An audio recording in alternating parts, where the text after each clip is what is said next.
Hello, everyone, and welcome to the Tips and Bricks podcast, where we discuss all things Lego and share some of the community's best tips about those bricks we all love. My name is Alex, my pronouns are he, him, and I'm one of the hosts on our podcast today.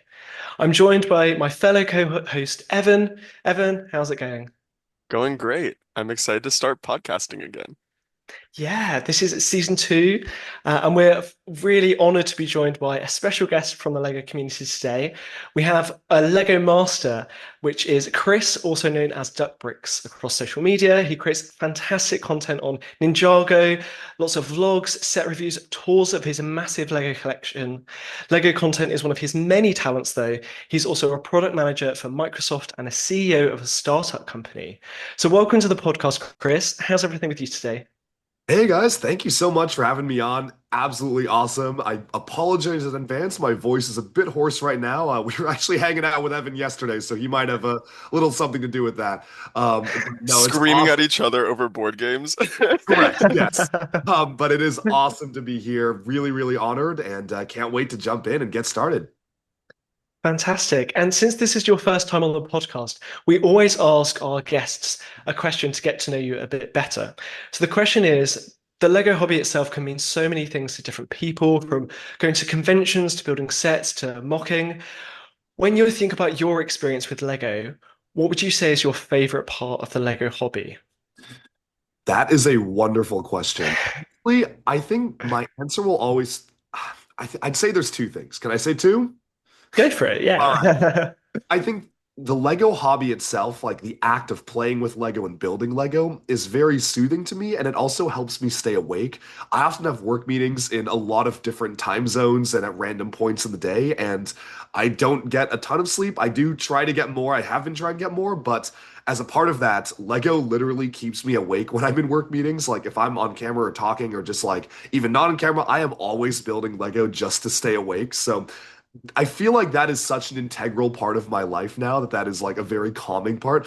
But I would say, like, honestly, the Lego hobby in general, I think the coolest thing has been just meeting all sorts of different people that I otherwise probably never would have met in my life. Like, I don't think that our paths would have maybe ever crossed if not for Lego. And I can say that about a million other people who I've now grown really close to and who have become such good friends because I feel like Lego brings people together. But the cool part is there's always something more that you discover about the people in Lego. And that's how you form friendships and connections. And it's just such a big part of my life that way. It is really cool. Just how like Lego is because it's a hobby, most people, it's not their full-time thing, so there's always Yeah, something else that they do, and it's such a cool bridge between people that have otherwise totally different lives. exactly. Yeah. I also For always sure. wonder how you complete all those sets in time, but the multitasking makes sense. You are the master of the multitask. That is the answer. I guess you have to be when you're running your own successful startup, product manager, and a successful YouTube and Lego Empire as well. So yeah, It's a a lot of lot of fun. respect. Oh, thanks, guys. But very good answer. I think, yeah, for me, both the Lego sets themselves are so much fun and a good distraction for you in multitasking, but also the community side of Lego as well. Like, yeah, the Lego itself and the hobby wouldn't be what it is without the people, right? Like the people make it such an Yep. enjoyable hobby to be part of. Mhm. Fantastic. Thank you so much for your answer, Chris. We're going to jump into our first segment of the day, and I'm going to hand straight over to Evan to kick us off. Yeah, Let's do it. so in today's episode, we're actually going to introduce a new type of discussion. And this is like at the heart of Tips and Bricks content. So it's Lego tips. So in this, a little bit of a shorter segment, we're going to discuss Lego tips for a specific topic that's within the specialty of our podcast guest, Chris. Okay. So, Chris, you're known for your stellar Lego collection, most of which is in Seattle, I believe, correct? That's right. So since you moved to New York, your Lego collection has also Got a kind of couple things here. expanded cross-continental Yeah. over to New York also. So you actually recently put out a reel to like showcase what your New York City bedroom looks like. And I think you're actually even like doing a shuffle too. And so to kind of to start off, like what tips do you have when you have like a big Lego collection to display Lego sets? What unconventional ways have you displayed your Lego sets and your collection, especially when you start to run out of space? I think running out of space is something a lot of people in the Lego space can relate to, and especially me now living in New York. I am really, really feeling that. And I think that one of the things that I've done is obviously like when I'm in New York, when I'm in my smaller apartment, I do kind of a sort of like monthly feature of sets where I just build sets, I display them on my shelves for a month, and then I have like a hard rule like at the end of each month, I will take all of the sets down, other than what's hanging on the ceiling, but everything down from the shelves, pack it up in saran wrap, and bring it home. And then that way I have empty shelves. But I know not a lot of other people have that luxury, and I totally agree that it is very, very difficult to choose like what to display. I would say that I've had to get very inventive, obviously, even with the space in my own collection at home where I've got stuff on the ceiling. I've figured out how to wall mount things. I'm always thinking of new ways to maximize like every single little bit of square footage of space. Like I've had ideas about, oh, I could get like narrow shelves and then put all my trains on the shelves, or maybe I could do like something like some base plates mount on the ceiling or something like that. I don't even know. Like there's always places to expand. So I would say just be creative with using your wall space, especially. And shelves are not always the best answer. Ooh, I like that. Interesting. What is your favorite shelf alternative? My favorite shelf alternative. I mean, I would say that it depends on the set, but for instance, like if I have like the icons vehicles, like the large scale vehicles, I love to mount them sideways to my wall because Hmm. basically instead of like just having them on a shelf where I could maybe have like one or two on the shelf, they don't really look good when you stack them because no one wants to stack cars. You can just make full advantage of that space by just kind of putting them in a grid, and that's what I've been doing with a lot of vehicles and mechs and stuff like that. So that's definitely been my favorite, and I think it looks a little cooler too. Hmm. Absolutely. I feel like also, Alex, you were saying something before about like a ladder leaning shelves. Yeah, so I think if I'm going for shelves, what I've got in my room is it's known as like a ladder leaning shelf, and it's kind of if you search for that, you can find it, and it's basically just like a Okay. really tall, kind of thin shelf. And the reason it's known as a ladder is it kind of the supporting beams are kind of like up like this, so Oh, you have loads of space to actually display things, and it's like the side of the shelves aren't blocking any of the display. So I think for that it's good because like you can make the full like use of the height of your room. So I've got a few of those, and you can kind of fit them into smaller areas. So especially for, like a New York apartment, I think it's perfect for that kind of thing. Is it like tapered off? I'm looking at photos. I think I'm gonna get some. That is Yeah, really nice. Clean as yeah. well. You have a look at them; they're really nice. But I was going to say, my favorite non-shelf alternative is a windowsill. Like just by a window, putting some sets on, and especially my botanicals, I've got all of those there. And then when the sun Hmm. rises, they just look so beautiful with the sun shining on them. Now, of course, you do have to be careful because sun damage is a big issue. And Hmm. I've had some skylines up there where the white bricks are no longer white. So I'm Ah, going to have to try and repair those or yeah. buy the bricks It is again. But doable though. You can repair them. yeah, for sure. Have you had many problems with that, Chris, or with sun damage? Well, the answer is not yet, I think, because mostly like in my basement at home, there's not really a problem with sun damage, but Mhm. I've been having sets like on my windowsill here in my apartment, and I think the good thing is, again, because I have that month system, I do cycle them. So nothing's going to really sit on a shelf like exposed to direct sun for over a month. So I'm very lucky to not have had that problem. But I've bought a lot of sets secondhand that have had that problem. And I've actually tried like some tips online. I know at one point, Jangbricks put out a really good video about how to yellowed bricks, and I tried it once and it actually really worked, and it actually was really good to like help save on some old sets I wanted as well. Like I remember I really wanted the Sydney Opera House, like the big set. But Mm. somebody was selling it extremely yellowed for basically dirt cheap. And I said, you know what? I might as well give it a shot and to see if I can fix these. And it actually worked. So I would say like try out some of the tips online, and there are ways to fix it. Yeah, we actually have our own tips post on this, I believe, don't we? Oh, well, there you go. I We look. do, yeah. It's post 1991, and you can look back and it's got Look at some Alex. tips. I believe Look at him. hydrogen peroxide is the chemical Are you can is that use. is that a joke? Like, do you actually know the number off the top of your head? I did have it written down. I don't have an That is impressive. encyclopedic I think memory. that was very cool. I could have totally tricked you there, though, couldn't I? And be like, yeah, I've Like, just oh yeah, got no, just Lego, off the top of my cool. head. Come on, Alex man. just has the Of Rolodex of course. knowledge of every Tips and Bricks post Yeah, going yeah. through his head. I might not know like each post number, but I could probably tell you like who from the team created the post. So encyclopedic in a way. But anyways, That's slightly off amazing. topic. Evan, how about you? How do you display your sets? I would say mostly in traditional ways and ways that you have said also. I do love to try to incorporate some Lego sets around my apartment. I think my partner is not super he's not super passionate about Lego the way I am. In fact, I would say maybe it's more of the opposite. He's just like doesn't find it that aesthetically pleasing, but he does like the botanicals. It is so funny to me that the botanical line really is that crossover between like AFOL and non-AFOL. Like really everyone does appreciate them. Even some of my friends that like are not Lego builders just like have a Lego botanical, which is awesome. So yeah, I'll have like some just like around the house, just like on tables, on desks. I also like to hang from the ceiling, also, Yeah. Chris. Some Not Star Wars sets okay. in my Lego Okay, okay. closet, I like to Nice. call it, Nice. because my I have a little Lego room in New York, but it is so small. It is practically a little shoebox closet, but I hang like and display like them all in there. It's like an immersive experience. Mm. Definitely have hung some things on the ceiling. And the Thankfully, botanicals are allowed nothing's to fallen. escape to the shelves behind you now. Yeah, yeah, I do They're what's have. allowed to escape. Yeah. I can absolutely relate. I'm actually wondering, thinking of things that have hanging like from the ceiling, Chris, have you ever had something fall?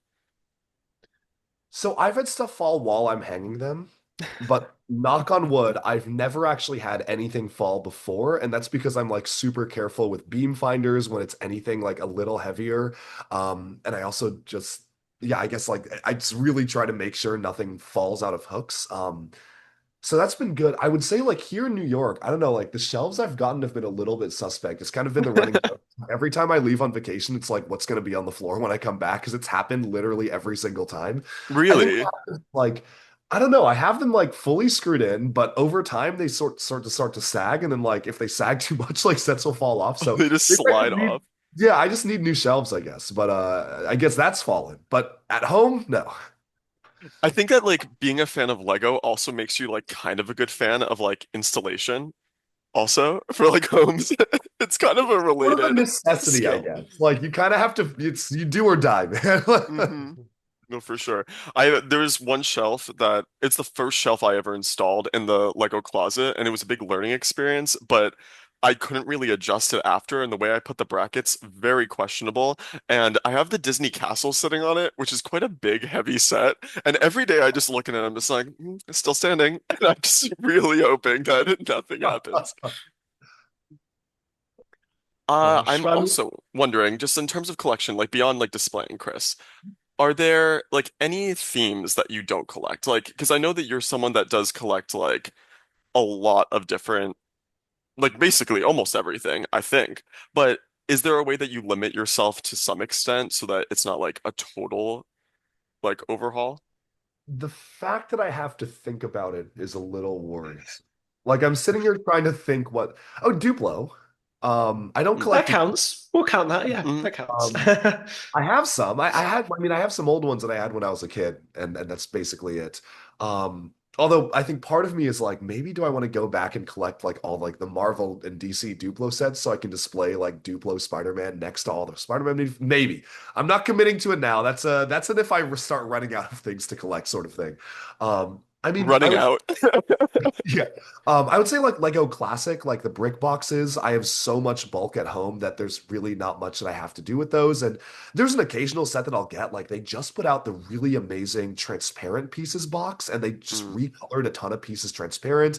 They made new molds for older pieces just to make them work better as transparent bricks. And I thought that was awesome. So I got that. I built like a ton of little like knick-knacky things out of it and had fun with that. But otherwise, I would say Classic and Duplo are the big ones.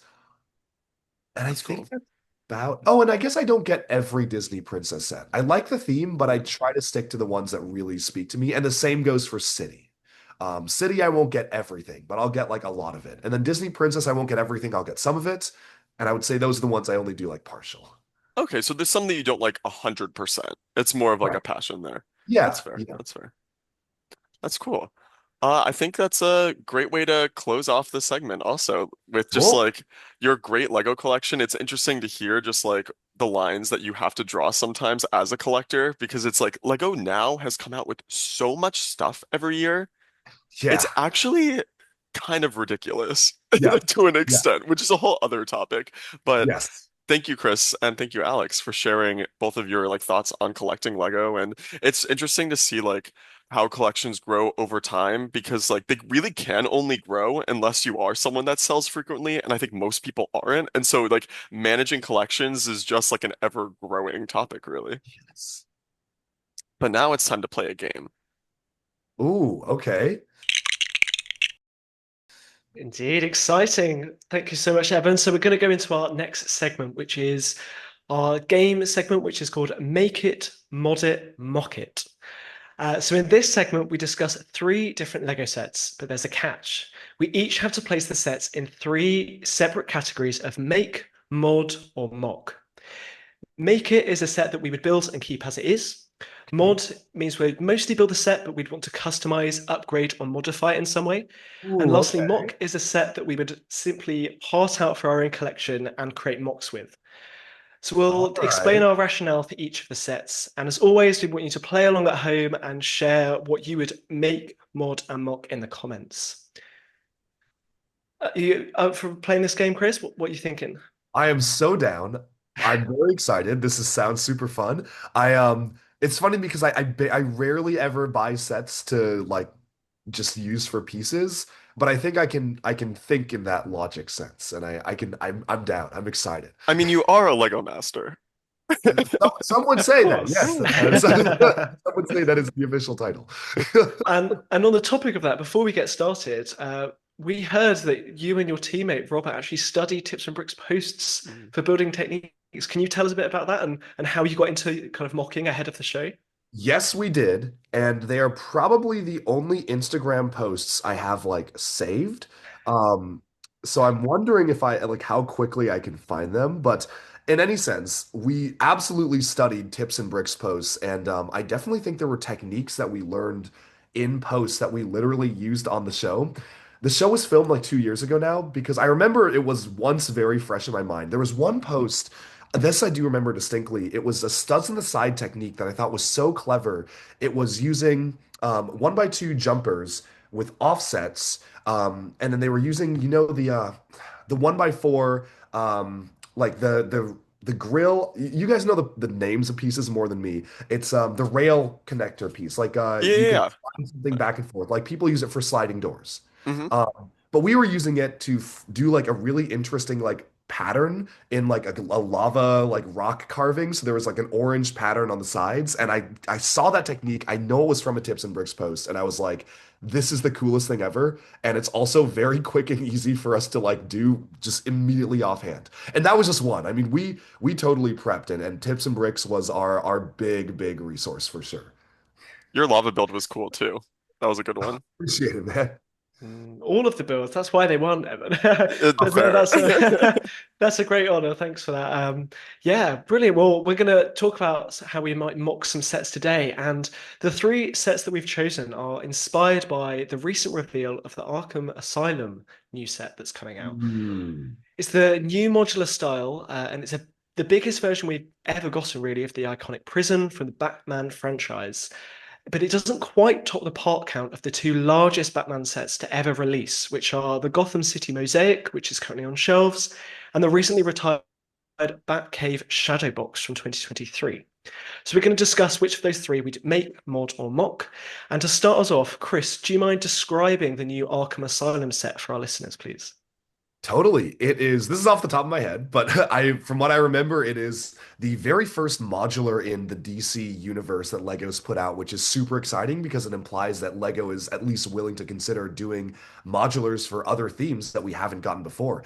It includes a ton of minifigures, including characters in minifigure form that we haven't seen for years. We've actually never gotten a Killer Croc minifigure since the very first Batman launch in like 06, Mm. 07. So it's been so many years since we're finally getting him back back as a minifigure because we've gotten two big figs since then, and that's just kind of barely scratching the surface. Our first Batwing ever, which looks fantastic. I think Batwing is like one of my most anticipated figures of the set because that gunmetal gray design is so cool. And of course, the set itself looks really detailed. I love the interior. I love like how you have all the jail cells and everything, and there's like cracked open walls, which is always a ton of fun. And I am very optimistic and my fingers are crossed for more DC modulars. I would love to see a Daily Planet with the success Hmm. of Superman. Come on, Lego, just make it. Doesn't even need to be movie based, but throw Guy Gardner in there, like throw Hawkgirl in there. You could give us throw Mr. Terrific in, of course. But I mean, I would love to see where Lego goes for the future of this. But the modular itself, I think it's pretty cool. Fantastic. Great description, and I agree. I really want to see more DC modulars. I'm sure we'll have some more coming down the line. Okay, Evan, could you describe the Gotham City mosaic style set for us, please? Yeah, so this is based on the Batman animated series, which I think that's really just the figs in front because really it is just like a beautiful. I heard the other day, Just Too Good, Sarah said on a video, she said a 2.5 dimension describing like a Lego mosaic. And I thought that made so much sense to me because it's not quite Oh, like 2D, it's not quite 3D, it's oh, like something in yeah. between. And so this is kind of like that. So it's a relatively for Lego flat mosaic, but of course, as it's Lego, you have these like buildings sticking out and it's the skyline of Gotham City. And so you have like all these honestly, very like New York metropolitan style looking buildings with, I believe it's blimps over, like little blimps, like Oh, shining light down. And then, of course, you have like the bat logo going up in the air, the bat signal. And I think that there's some parts that you can like pop off to like reveal some like secret things hidden like under Wayne Manor. You can like pop off to like find a little micro scale bat cave. And this is all micro scale, by the way. It's like pretty small scale. And then you have like a little display plaque in the front with all like I think just four minifigs. And the set is 4,210 pieces and it is $300. Not a bad deal. Excellent. Thank you, Evan, for that. Yeah, a really cool set. I really love how those lights shine down and the background they've got there. But okay, we'll move on to our third set before we get too much into the discussion. So the third set is 76252 Batcave Shadow Box. This retailed for $400 for 395 pieces and seven minifigures in 2023. And this set is kind of a Batman logo cut out into the Batcave. So you can swing out the kind of logo and it reveals this full Batcave with computers, weapons, a suit area, parking for the Batmobile, everything Batman could need for his adventures. We've got a few kind of yellow lights, some rock work, some bats hanging from the ceiling, and a really clever part use of the unicorn horn for stalactites. So yeah, it's a cool set. We'll get into discussion on what we think about it. But yeah, we're going to throw to you first, Chris. Of okay. all those three sets we've talked about, if we're talking about which one you would make and display in your collection, so not modify and upgrade, not take apart for parts, which is probably your favorite set that you want to keep it on display for at least a month? And we can only choose one for each category, I'm Hmm. guessing. Yes, yeah. Oh. Oh man. Oh, this is tough. Okay. I am actually going to go with the Gotham City skyline, and my reasoning for that is because I cannot think of a way that within my skill set and expertise to make that any better than it already is.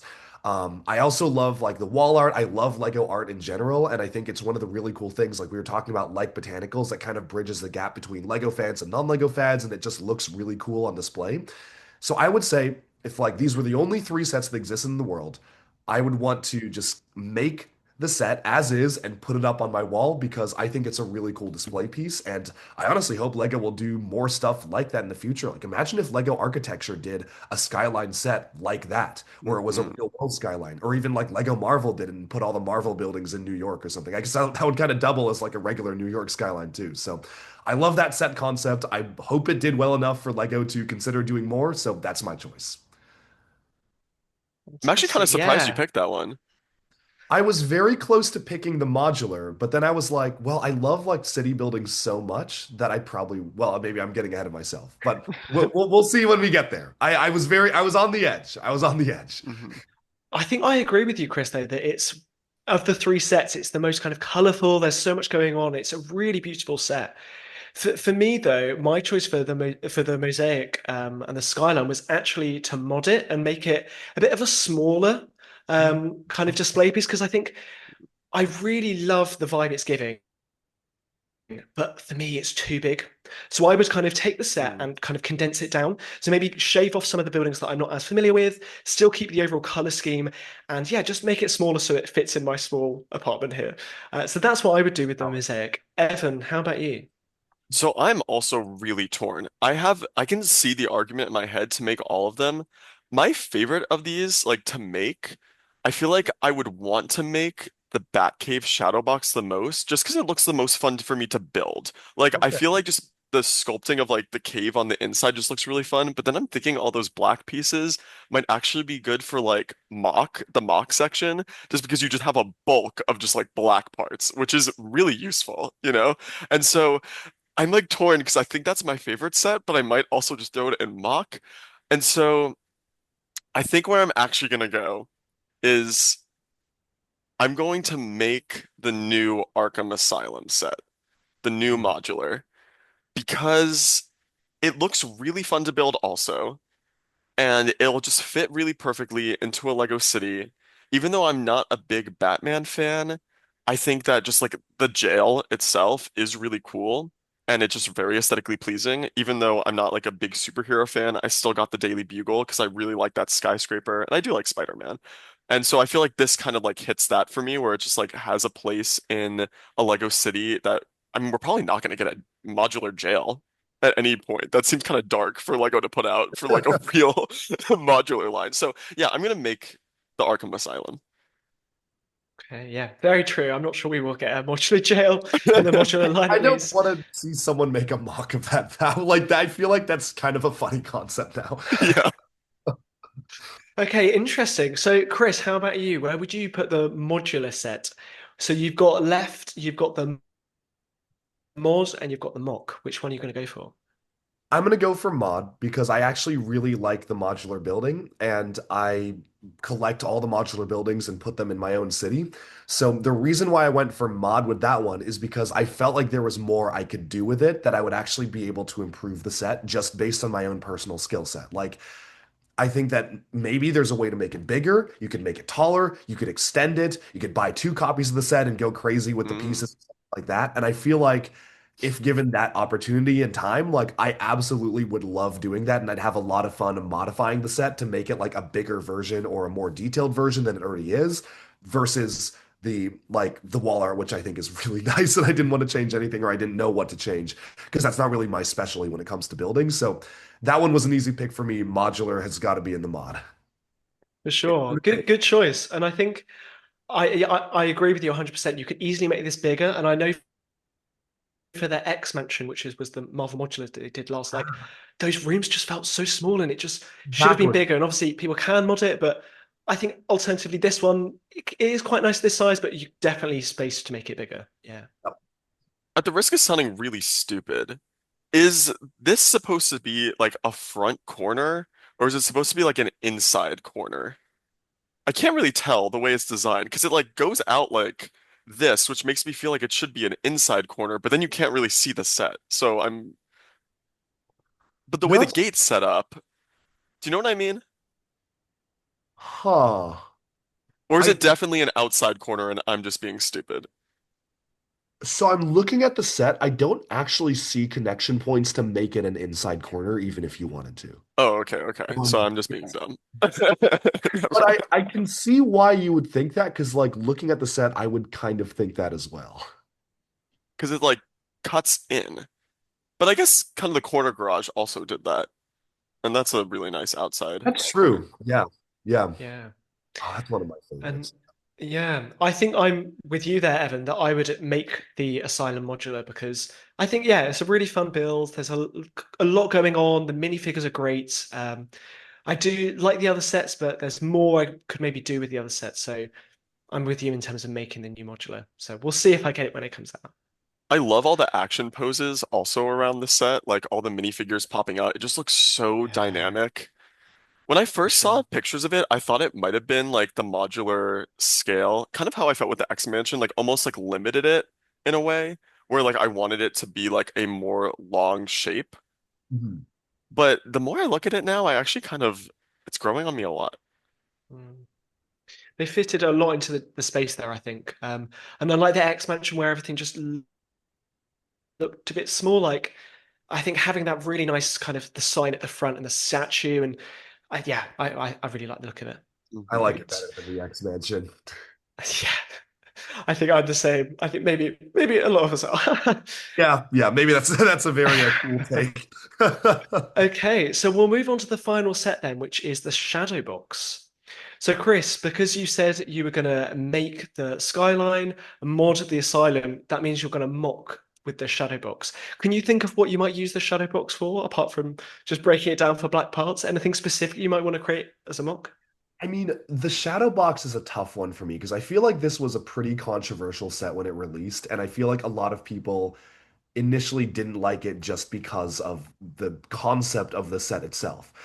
So I like it actually. After having it built, I ended up really liking it. And the very interesting thing that I found with that set is that a lot of my friends who aren't necessarily big into Lego, but just kind of are casual fans, really liked the shadow box. And they were like, well, that was really cool. I love Batman, and that's such a cool design. Whereas I would say from like the AFOL community, at least from what I talked to, and even my friends who are like diehard Lego fans, they wanted it to be more of a playset.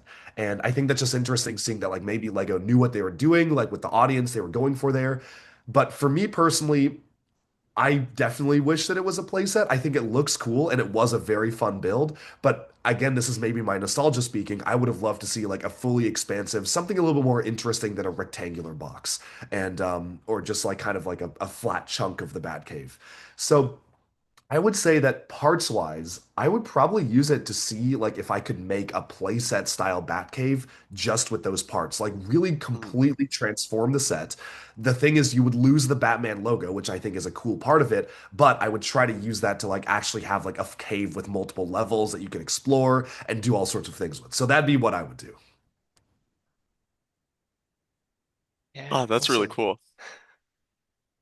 I think I would do the same, and I think yeah, I agree with your thoughts on it. I think for me, it's so expensive and Yeah. it's a little bit dull. And I know a Batcave is going to have a lot of black and grey in it, but I would just wanted a little bit more personality in there. And the fact it's only kind of got one suit, well, I think the suit kind of rotates to show like a different suit. Like if you had like a conveyor belt of suits, that would add that play feature, right, that you were talking about. So I think for me, I would also mock this set. And actually, a mock that I've made in the past is the blue ninja from Ninjago, Jay. I've created his own Batcave. If he was like, stranded and needed to have this hideout to go to. So I would just take all of those parts because there's some great rock work parts and That's awesome. use those to build his out. But then you've got Jay's classic blue, which is my favorite color, and all of his amazing suits. So you could add a bit more color to it. So that's personally how I was, yeah, use it and mock it as well. I love that idea. Okay. Thank you. Okay, Evan, how about you? You guys are hating on this set too much. I'm changing my answer. I'm gonna make it. All right, Oh, all right. wow. You guys are hating on it too much. I think it's cool. I just think that like looking at this just looks like the type of Lego build that I would just have a lot of fun making. It's like there's like a sculptural element to it where you have like I love rock work in Lego and that's just so fun to build. And also like the outside, I just like brick stacking. Like for me, like that is also really fun. Like that's just like the most like maybe mind-numbing part of Lego, but there's some like cool snot work it looks like in this, maybe question mark. But I think it looks really fun. I'm changing my mind. I'm gonna make this set, and I'm gonna instead mod. Oh God, I guess I'll Switching up your mod. entire order here. Yeah, I Go think on, I'll you can do that. mod the Arkham Asylum because I feel like you get a base plate, you get a bunch of cool minifigure parts, you get just like good building parts in general. I feel like that's just like useful, and I really like the idea of modding the animated series Gotham City. I'm just gonna make that a New York skyline. I really like your idea, Chris, of just like that line of sets, and like I think that's within my mock capabilities of just modding Gotham into New York. It's almost practically there anyway. Just have to throw like an Empire State Building in there. Yeah, yeah. For sure. Okay, brilliant. So let's just to finish off this segment, if we can summarize our choices. So, Evan, could you go first? Because I'm not going to lie, I'm slightly confused which answer you've gone All for. right, I You've changed my changed mind. it. Like of what Evan is going for. I 180'd. I'm going to make the shadow box. I'm going to mod the Gotham City skyline into a New York City skyline, and I'm going to mock, just completely box up those parts of the Arkham Asylum.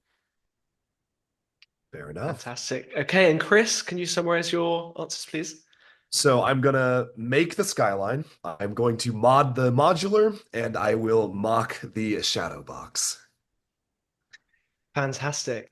And I'm going to make the Asylum modular. I'm going to mod the skyline and make it smaller, but still keep that same vibe and colors. And I'm going to mock the shadow box into Jay's Ninja Cave.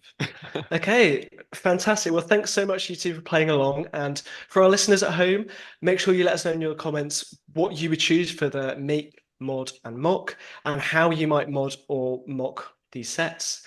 Okay, we're going to jump straight into our next segment, which is going to be a discussion. Yes, Okay. so this is going to be our final segments, which is our question of the week. And each week we try to host a question of the week where it's a burning question about Lego that we all answer together. And today we're going to talk about the value of Lego over time. So, in the last 5 years, really since the pandemic, the Lego hobby has just exploded with just new fans of the product, and it's not only increased set production, but also skyrocketed the price of retired sets. So, there's many collectible items out there. I mean, you could think of like Pokemon cards, toy cars, like comic books. Uh, and what's so funny about these is that like the materials themselves are often not very valuable. Like Lego itself is just plastic, but the product itself is then highly valuable and sought after. So the question that we've prepared this week is, why is Lego valuable? Chris, I want to hear your thoughts. That's a very interesting question. I think that Lego is the kind of thing that a lot of people picked up as a kid. And I would say that obviously we're in the adult fan of Lego space. Some of us, like me, picked it up and never put it down. But I would also say there's the vast majority of people who at least tried or played around with Lego as a kid. And back then, I think even just like 10, 15, 20 years ago, especially 25 and beyond, Lego was absolutely cemented mostly in like the kids' toy offerings. I would say the vast majority of their product lineup were toys for kids. And there's nothing wrong with that. It just wasn't really a focus for them to even consider adults as a big part of their market. I do think that though, there was a big shift in 2020 where obviously everybody was at home and with a lot more time on their hands and wanting to pick up Lego. And I would say, even for me, as someone who was really into Lego, I started Duckbricks in 2020 because Mm. I felt like I had more time. I started collecting themes I had never collected before. Like before 2020, I like didn't collect Minecraft, I didn't collect Friends, I didn't collect Technic. Like I would say like maybe half of Lego's portfolio they put out, I didn't collect. And after that, I felt like I got into it even more, and I didn't even know that was possible. So I feel like there was a Lego renaissance around then where adults Mm. and especially like older teens and young adults were rediscovering Lego and finding the joy in it and really trying to figure out like how they could display sets in their houses or give sets as gifts to their friends. And because of that, I feel like Lego itself as a brand got so much bigger and more popular and powerful over that time that people are going back and having nostalgia for their older sets and saying like, "Oh wow, I had that as a kid. I don't know where it is anymore. Well, how am I going to get this? I guess I have to go to Bricklink." And obviously that's reflected in Lego literally purchasing Bricklink themselves and making it an extension of Lego, where clearly they are aware of the aftermarket. And it's nuts to me that Lego is just making money multiple times off of just people selling like their products to each other over and over again, which is so funny to me. But Genius. yeah, absolute genius move, I will say. But I mean, yeah, I think that's a really big answer to me is I think there was a Lego renaissance. It started with the Lego movie in 2014, but I feel like it really exploded in Hmm. 2020. Hmm. Interesting. I really like that answer that it is nostalgia based because I guess the things that I brought up before, like other collectibles like Pokemon cards and comic books, like a lot of that is so heavily nostalgia based. And like I'm even thinking of like other fandoms, like I've seen like Littlest Pet Shop, something like when I was a little kid, I remember those being in this like the aisles of toy shelves, not thinking anything of it. And then I remember seeing a reel of it recently where like this one little pet was just Oh like man. $2,000. And I'm like, wait, Yep, yep. what? What's going on here? There's no way. And then I like Like that actually looked into people it and do and people then are you see spending that with that. Lego. Yeah. But then And I think that, and then like I'm sure someone would see like the ridiculous order that I place on Bricklink and be like, he's Yep. spending that? Like, like It's crazy. I think that's definitely the thing. Like, it's a mixture. Obviously, it's like supply demand, right? And I think one end of it is like the availability that can make something expensive. Like, you're obviously got like the Comic Con exclusives; those could be super expensive, or like employee gifts, for example.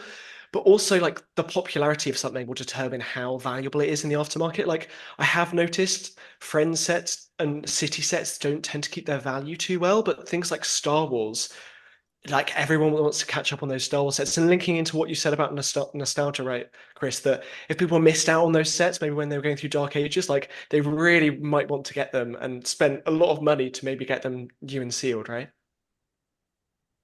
Oh, absolutely. And you know what? Lego's done a good job when you bring up the like Comic-Con exclusives and things like that. Lego's really smart at knowing when to make things both widely available and not as available because I think that kind of getting the combination of the two is what makes a collectible item. You have to have that accessibility for everyone, but then you also have to have those like super rare items that like are like what is that one account? Like it's like rarest minifigures or something. Yep. Rarest Lego minifigures. Yeah, it's like people will follow, even people that aren't a part of like the Lego fandom will just like follow that account just because it's interesting to see like what is the most expensive items and rarest items of this one product. And again, it's just like when it's a little minifigure, it's like how much does that cost Lego to produce? Like Yeah. $1? Like, and it's like this little minifigure is Probably less. $20,000, Yeah. which is kind of crazy. Yeah. Do we think that Lego will remain a collectible item, or do you think because they're producing so many sets, it might start to feel oversaturated, or do you think that they just have such a good control of the market and fans that do you think that's just a forever thing? I would say Lego's probably always going to be a collectible. I think the value on certain items will go up and down over time. And I think we've seen it. I think with Comic-Con minifigures, like you mentioned, I at one point was really closely tracking the value, especially when I was trying to buy them for myself and just trying to get a sense of like when it was going down. And I definitely feel like there are ups and downs. And recently, I think that the Comic-Con minifigures have been going down a little bit in value. And I mean, I say a little bit when it was like, oh, it was 20K a few months ago, and now it's like 16. Oh, wait, yeah, it's guys, we can all get it now. It's affordable Steal. for the masses. But I do feel like there are like big hype moments that will push up like certain things, that the hype will die down and stuff like that. So, like No Way Home with Spider-Man, I think the Andrew Garfield Spider-Man minifigure skyrocketed in price after that movie came out because everyone wanted to get it. And then after they put him in a regular set, I actually thought that the value would go down a bit, but I feel like it even went up because of that, because people wanted the original one. So it's really hard to predict, but there will be fluctuations, but I think it'll always be a collectible. It's like even like vintage toys, like you look at old vintage like Star Wars toys, stuff like that. It's like it's been years and years, and they're still just keep on growing in value. It's true. And like even stuff like the Lego duck, you know what I mean? Like people now don't just collect the sets that they want, they now collect just like for the Lego brand in general. Oh, we're getting a duck. Yes. Wow. Yes. This isn't one of the Wow. like original big ones, but I have a little one for my New York apartment here. What year is that? Oh gosh, I should know this off the top of my head. You should. Yeah, You it's like should. 50s or 60s. I don't remember the exact year. I would need to look it up. I'm very bad at the years for the wooden toys. Ask From me the Evan, about get it back. any down. other set. Bring it down, Evan. Bring it down. With my blurred background, you might be able to be fooled into thinking this is an old Yeah, Lego yeah, duck. yeah, It's the Lego one, right? It's Yeah. the Lego one, yeah. yeah. Oh, oh no, the Is it falling apart? no, it's not falling apart. There we go. The little pull string was stuck behind my thing, so but I Oh, just pulled it off. It's actually so cute. I I love love that. this thing. Very And the fact that when you move it, oh, you won't be able to see it. But the fact that the good. Is there we it the go. beak quacks open, right? Yeah, it's so Yeah. cute. Does the real one do that? Yeah. It Uh, also makes a quacking sound. Like not what? electronic. It has like a little metal spring. And like when the metal spring hits like this particular metal piece inside of it, it really sounds like a quack. Wow, that is such a cool Yeah. collectible as well. Yeah. Yeah. Lego's always been innovating. Mhm. You know what? Speaking of the ducks, I am wondering for both of you, what is the most valuable Lego set, minifigure, Lego piece, I'll say, in your collection? And also as a add-on to that, like, is this the most valuable part of your collection to you personally, beyond the actual dollar value? I'm sure it might take a while for Chris to think through Yeah, Alex, what's his yours? extensive collection. So I don't I'll know. give you a bit more time. And so I was at the actual value that most expensive, especially for like a single minifigure, is the Darth Revan. So I do have some stats about this. It came Oh out yeah. in. Wait, do I have stats somewhere? I thought I did. I may have lost. No, here we go. Yeah. So it was the 2014 May 4th exclusive, and you could get this minifigure if you spent $75 on Lego Hmm. Star Wars, which that seems really cheap now. I'm sure gift with purchases are much more expensive, but yeah. So you got it free in 2014, it now goes new for $250 to $300 Oh my God. for one single minifigure, and that's because you can't get those prints. It's from the Old Republic. They didn't really make sets of these, so. Yeah, I love that figure. I remember like begging my parents to get me to order like early order some sets for Christmas just so I could get this. So it does hold a really special place in my heart. I love the Old Republic. Sad I missed out on those sets. So yeah, that's like whenever if I have a go-to, that's my go-to figure, great character. That is a good figure. For me, I was such a stupid child. Why didn't I like Star Wars? I would be a billionaire right now. I have like a You'd be couple of three Star hundred Wars. dollars richer, but maybe not a billionaire. Okay. I'm not sure if any Lego thing goes for a billion, does it? Okay, Maybe not a Chris can billion. enlighten us. Yeah, Chris, what is yours? I actually think mine is I think you know what this is, Evan. Is it what I'm thinking? I think it is. So there's a story behind this. We were at Fan Media Days 2 years ago, and the Lego Friends design team came down and talked to everybody. And I actually didn't get a chance to meet them because I was talking to the Ninjago design team at the time, Hmm. which makes sense in character. But during that time, they gave away two copies of an employee-only Lego Friends Golden Mini Doll, and it was made to celebrate the anniversary of the Lego Friends theme. And one of them was actually given to Evan. And I love telling the story because I feel like it is one of my favorite things about the Lego community and like how kind and awesome everyone is that Evan like found me at the end of the day and you basically were like, "Hey man, like I think you're gonna value this a lot more than I will," and he just gave it to me.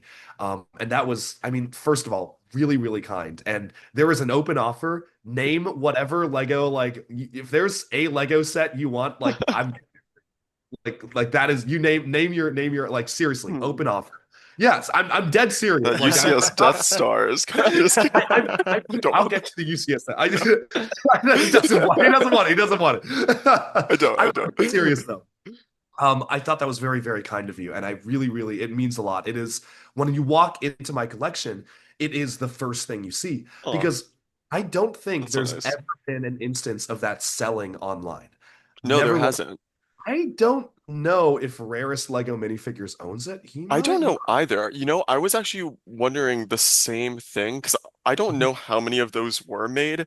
And what's Yeah. so funny about this is that it's so funny because I feel like my nice deed to you is actually undersold by like a really other good deed, which is once I gave it to you, later that day, it was okay, for some context actually to go back.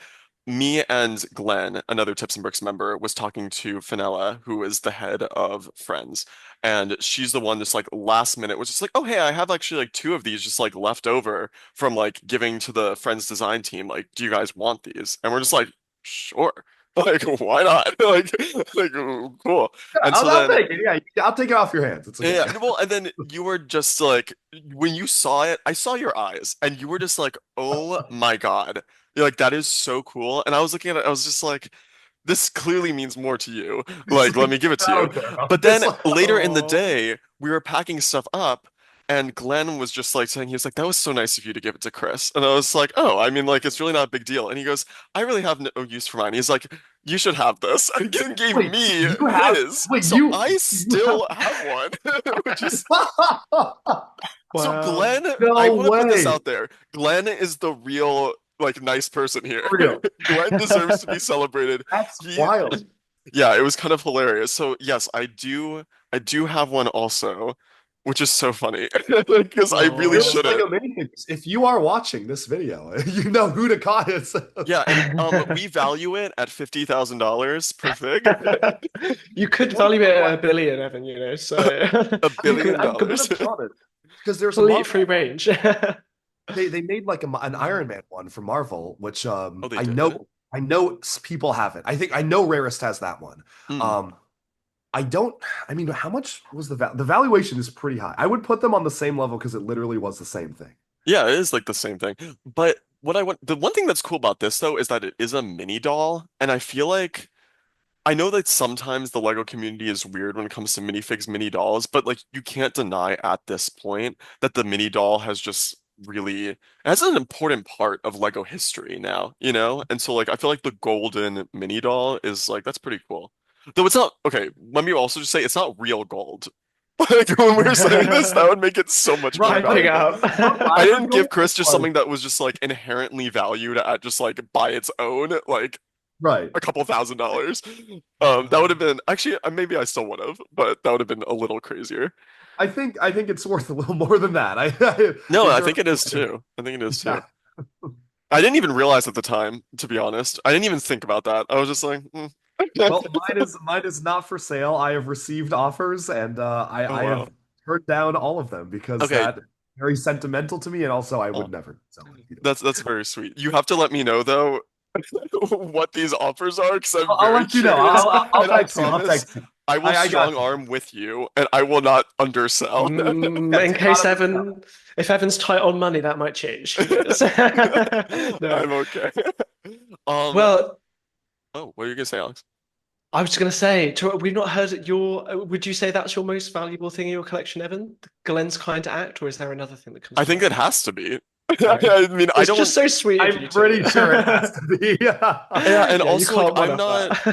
I was someone that grew up on Lego Harry Potter, and Lego Harry Potter sets just aren't super valuable the way that other like older themes are. And so, and because like I built all my sets and played with them as kids, so like I don't have a single sealed set from like before. I think the only sealed set I actually have is like one of the Bricklink Designer Program sets. But even that is not like something that is that overly expensive at this point. Um, so I'd say, yeah, same thing. I'm curious though, is there like anything that's like super valuable or super exclusive in Lego that like you want, like for either of you? Like, is there like your white whale Lego piece? I mean, there's a couple for me. I don't know if there's like one. Okay, actually there is. There is one. Lego produced a literal solid gold, not like plastic gold, solid gold Kanohi How from the Bionicle theme, and they gave it Mm, employees. It was also like a contest prize, and it also had two little holes in the top, so you could wear it as a necklace, which is absolutely something I would do. Like I would wear that. I would rock that. You know, I would have that fit on if I owned it. And I've gotten a chance to hold it. I've even gotten a chance to do a video on it because the co-creator of Bionicle, Christian Faber, showed me one, but it wasn't even in his collection. It was from the collection of the metal worker who made it, and he made an extra one for himself, and mm, he gave it to Christian like for like a week so I could see it. But other than wow. that, like it has eluded me. There was an auction that like got a lot of publicity like earlier this year, I think, or last year, where it sold for a lot of money. I don't remember how much, but it was a lot. It was more than I was willing to pay because I was in the bidding and I capped out. I mean, Duckbricks hit his max and the max was it was well exceeded, which is actually pretty rare. So I don't know if that Gosh. will ever join my collection. Maybe someday. But that's the one for me. Wow. That is a really cool piece though. Alex, do you have one? That would be really cool. Nothing specifically comes to mind. I think if I had to choose, I'd probably go with the Republic gunship from, I think it's like 2013, maybe? Because I just remember that being, yeah, I remember that being on shelves and really wanting it and just never getting it. And now Mm. that's just so expensive. And I think it's just such a cool Republic gunship. It's got like episode two, Anakin and Padme, clones. Like, yeah, I love the Republic gunship as well. I would have played that thing to death as a kid. I'm pretty sure I made my own custom one, set up like blue bricks. Uh, That is cool. I think I have a basic answer, honestly. I just think this minifigure is so cool, and I wish that they made her again. I just love that Queen Amidala figure. I th just love Queen Amidala. I think that like scene of her like in like that windowsill is just so striking. All of her outfits are so fierce. I cannot believe that she has like five iconic looks in that movie, and they've only made one of them one time. It's What is like up? Lego. What are you Yeah. doing? What are you doing? Like they're Yeah. all so good and I would want all of them. But yeah, I would say even though she's not even like that crazy expensive, like obviously if I could pick one thing, I'd probably pick the most expensive thing ever. But like it's just a cool fig. Just That's cool. what you want. Yeah. Classic, cool. But I think that's it. All the time we have right now. So thank you too for sharing your answer to this week's question of the week. What makes Lego valuable? I think this is like a really cool discussion over not just like the actual value of things, but also just like the feelings that we get towards stuff too that makes stuff valuable. I think like that's really cool. You know what I mean? Like what do humans decide is valuable? It's so like weird and random sometimes. And so yeah, thanks for that discussion. Absolutely. I mean, thank you so much, both of you, for having me on. This has been so much fun, and seriously, it is an honor to be here. I love Tips and Bricks, always have and always will. So really, really appreciate it. And this was so much fun. And we love Duckbricks. Oh, Ah, we do indeed. It's an absolute honor to have you on, Chris. So thank you so much. And yeah, for everyone listening at home, that's all we have time for on today's episode. If you enjoyed today's episode, we would love for you to rate and review us on your favorite podcast app. Leaving us a review helps listeners like you find us. So until next time, I've been Alex with Evan and Chris signing off. Happy building, everyone.